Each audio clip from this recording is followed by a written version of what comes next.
Salut la compagnie, c'est Jules Melon et aujourd'hui dans la Ciné Critique, alors que je sors de la douche, je vais vous parler du second long métrage du réalisateur québécois Xavier Dolan, sorti en 2010 et qui faisait partie de ces 3 films que je n'avais pas encore vus de lui à date. Les Amours imaginaires, avec au casting lui-même dans l'un des rôles principaux. Nous avons à ses côtés Monia Chokri, Neil Schneider et une apparition assez brève mais remarquée d'Anne Dorval dans le rôle d'une mère. Tiens donc. Alors quelle est l'histoire de ce drame romantique, oui on va le qualifier ainsi, celle de 2 amis, Francis et Marie, qui le même soir vont tomber amoureux instantanément du même garçon, le mystérieux Nicolas. Et à partir de là va s'installer une sorte de triangle amoureux plus ou moins assumé entre jeu de séduction, intérêt plus ou moins volatile ou marqué de Nicolas envers l'un et ou l'autre, et forcément une rivalité qui va poindre entre les deux inséparables. Eh ouais, j'en dis pas plus. Alors, première chose à préciser, c'est que si vous ne connaissez pas ce film, et qui vous intéresse, il est disponible sur la plateforme Netflix. C'est ici que je l'ai découvert. Et deuxièmement, si vous aimez Xavier Dolan, je pense que vous apprécierez ce film. C'est clairement très dolanien. J'ai apprécié donc ce métrage, clairement, même si ce n'est pas mon préféré. Pourquoi? Parce que peut-être pas encore très abouti, et surtout très référencé à d'autres metteurs en scène et à d'autres œuvres. Ça se sent, même si je ne prétends pas connaître ses influences ultimes. On voit qu'il y a du Godard un peu dans les cadres. Alors ça, je ne sais pas, mais je l'ai lu.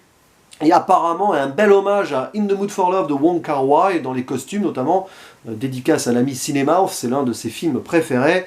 Et voilà, alors, il y a aussi de l'abus de certains effets, qu'il maîtrisera peut-être un peu mieux plus tard dans certains films que j'adore, genre Mommy ou Lawrence Anyways, qui sera d'ailleurs son prochain. Voilà, des jeux de ralenti pour vraiment nous faire pénétrer dans l'intimité donc de ces protagonistes. Beaucoup de musique évidemment, ici notamment le Bang Bang version Dalida en italien qui revient 5-6 fois dans le film, et d'autres évidemment extraits pop, notamment du Indochine, etc. Jeu sur les couleurs aussi, attention, mais c'est beau, hein, c'est vraiment beau, c'est vraiment soigné dans la mise en scène, et ça sert à quelque chose au niveau de la narration, vraiment, puisqu'ici nous sommes dans l'évolution de ces 2 personnages principaux, qui vont être entre espoir et détresse par rapport donc à ce garçon, qui joue, voilà, qui en joue beaucoup de cet intérêt-là. À un moment même, il se délecte d'une rivalité dont je ne vais pas parler plus en profondeur.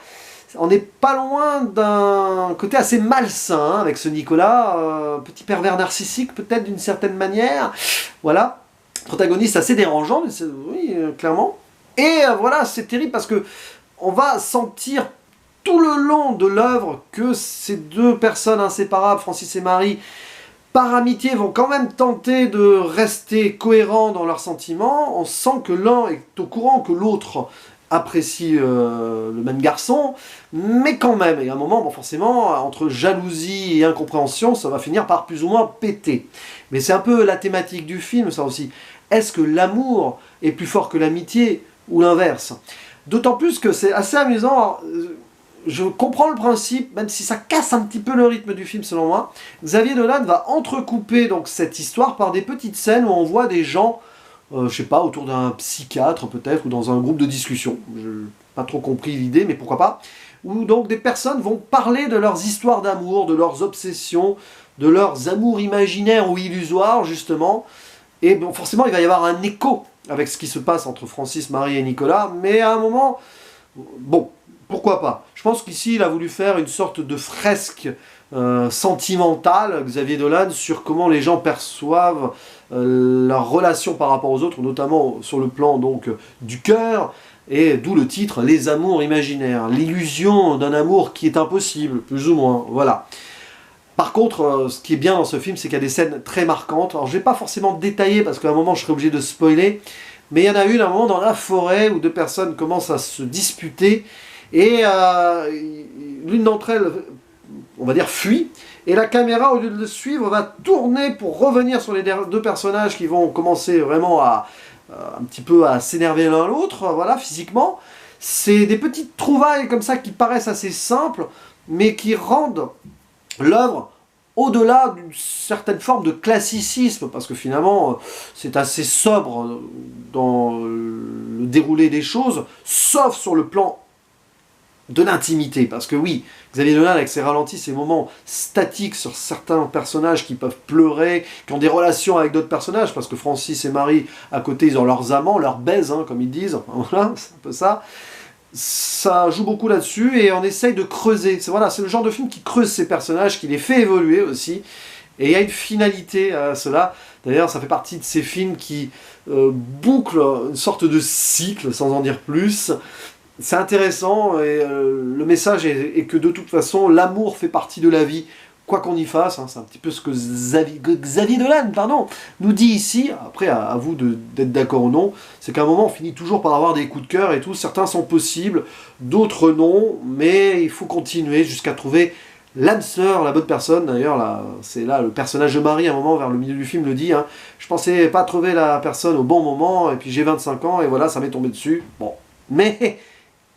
Est-ce que la bonne personne que l'on croit être la bonne personne sur le moment présent sera vraiment la bonne personne avec qui vous partagerez toute votre vie? Ça, mystère. Voilà, on sent que c'est une obsession de Xavier Dolan, hein, l'amour, tout ça.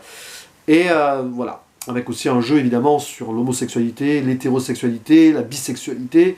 Pour Xavier Dolan, c'est clair, tout est possible, toutes les combinaisons peuvent marcher, tant qu'on trouve la bonne personne, ou comme on dit assez trivialement, chaussure à son pied. Voilà, donc c'était mon avis assez bref, je ne vais pas trop détailler, parce que j'ai pas envie de trop spoiler certains pans de l'intrigue, sur ces amours imaginaires de Xavier Dolan, auxquels j'attribuerai, allez, un bon 7 sur 10. Voilà, c'est vraiment un film réussi, que j'ai bien apprécié, pas autant que d'autres, donc, parce que Mommy et Lawrence Anyways, j'étais monté à 9 quand même, voilà.